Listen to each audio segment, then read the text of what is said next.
I'm a bit of a spice freak. Don't mix chocolate in with a smoothie with vegetables. Spirulina. Sweeten it up with licorice root, helps your hormones, helps your liver. And pepper's extremely high in vitamin C.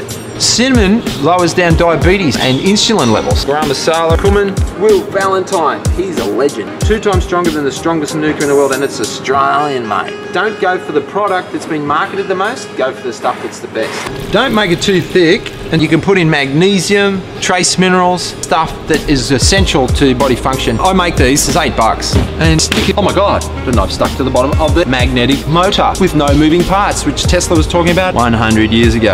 Lock it in. That was a magnetic motor. And it's nice and thick, makes you chew. And it's even, isn't it? If you're making anything, make sure it's nutrient dense. It's not that green. The honey is... And the licorice root. Cheers, Pete. Legend. Thanks, Big Ears. And spicy.